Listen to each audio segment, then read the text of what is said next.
ಕರಾವಳಿಯ ಜನರಿಗೆ ಮೀನು ಕೋಳಿ ಸಾರು ಅಂದರೆ ಬಹಳ ಇಷ್ಟ. ಹೆಚ್ಚಿನ ಜನರಿಗೆ ಪ್ರಿಯವಾದುದು ಕೋಳಿ ಮೀನು. ಆದರೆ ಕೆಲವೊಮ್ಮೆ ಇದನ್ನ ಅಜಾಗ್ರತೆಯಿಂದ ಸೇವಿಸಿ ಎಡವಟ್ಟು ಮಾಡಿಕೊಂಡಿರುವುದು ಉಂಟು.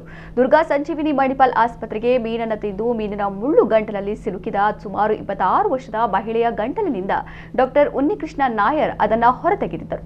ಇದೀಗ ಭೂತದ ಅಗೇಲು ಸಂದರ್ಭದಲ್ಲಿ ಊಟ ಮಾಡುವ ಸಂದರ್ಭ ಕೋಳಿ ಎಲುಬು ಗಂಟಲಲ್ಲಿ ಸಿಲುಕಿ ಒದ್ದಾಡುತ್ತಿದ್ದ ಮಹಿಳೆಯನ್ನ ರಕ್ಷಿಸಲಾಗಿದೆ. ಸುಮಾರು 40ರ ಹರೆಯದ ಹುಣಸೆಕಟ್ಟೆ ನಿವಾಸಿ ಮಹಿಳೆ ಅಗೇಲು ಸಂದರ್ಭ ಕೋಳಿ ಊಟವನ್ನ ಮಾಡುವಾಗ ಮಾಂಸದೊಟ್ಟಿಗೆ ಎಲುಬನ್ನೂ ನುಗ್ಗಿ ಎಲುಬು ಕುತ್ತಿಗೆಗಿಂತಲೂ ಕೆಳಗೆ ಜಾರಿ ಸಿಲುಕಿಕೊಂಡು ಆತಂಕಗೊಂಡಿದ್ದರು. ಸುಮಾರು 16 ಗಂಟೆ ಒದ್ದಾಡಿದ ಈಕೆಗೆ ಕಟೀಲು ದುರ್ಗಾ ಸಂಜೀವಿನಿ ಮಣಿಪಾಲ್ ಆಸ್ಪತ್ರೆಗೆ ಬಂದಿದ್ದು, ಈಕೆಯನ್ನ ಪರೀಕ್ಷಿಸಿದ ENT ಹಿರಿಯ ವೈದ್ಯ ಉನ್ನಿಕೃಷ್ಣ ನಾಯರ್ ಸ್ಕ್ಯಾನ್ ಮಾಡಿಸಲು ಸಲಹೆ ಕೊಟ್ಟರು.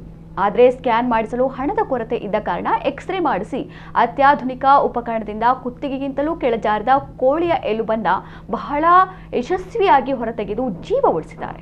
ಇಲ್ಲಿ ಉತ್ತಮ ಗುಣಮಟ್ಟದ ಚಿಕಿತ್ಸಾ ಸೇವೆಯನ್ನ ಕಡಿಮೆ ವೆಚ್ಚದಲ್ಲಿ ಗ್ರಾಮೀಣ ಜನತೆಗೆ ನೀಡುತ್ತಿರುವುದು ಸಂತೋಷದಾಯಕ ವಿಷಯವಾಗಿದೆ ಎಂದು ವೈದ್ಯಕೀಯ ಅಧೀಕ್ಷಕ ಡಾಕ್ಟರ್ ಶಿವಾನಂದ ಪ್ರಭು ಹೇಳಿದ್ದಾರೆ.